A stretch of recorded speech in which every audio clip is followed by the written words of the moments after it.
የኬሚስትሪ አስተማሪ ልጆች ሆናችሁ ፔሪዮዲክ ቴብል አታቁም እንድትባሉ አልፈልግም ያባይ ልጅ ቅማል በላው ተብሎ እንዲተረትብንም አልፈልግም ዋ ጠማው ማንን ያባይ ልጅ ዋ ጠማው ቅማል የበላው ታዲያ ማንን ነው የላጭ ልጅ ሳሪ የላጭ ሰምታችኋል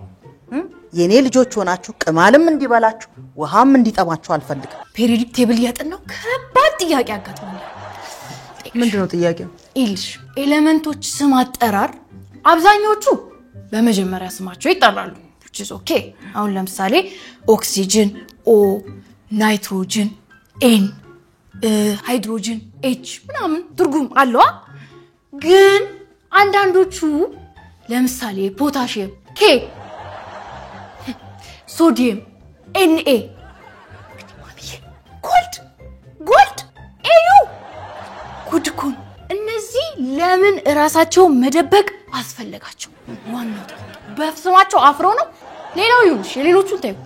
እንዴት ወርቅ እንዴት በራሱ ያፍራል ጂ ብሎ ራሱ በኩራት አይጠራም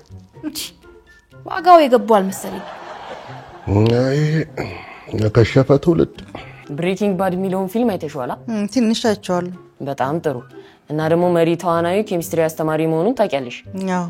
ይኸውልሽ አንቺ ጎበዝ የኬሚስትሪ አስተማሪ ነሽ እኔ ደግሞ ከሰዎች ጋር ጥሩ ኮኔክሽን አለኝ አንቺ ፊልሙ ላይ እንዳለው ኬሚስትሪ አስተማሪ ላብራቶሪ ጋር ተፍተፍቲና እኔ ደግሞ ከሰዎች ጋር ያለኝን ኮኔክሽን ከፍ አደርጋለሁ ከዛ በኋላ ደግሞ በቃ ሀብታም ነው የምንሆነው እና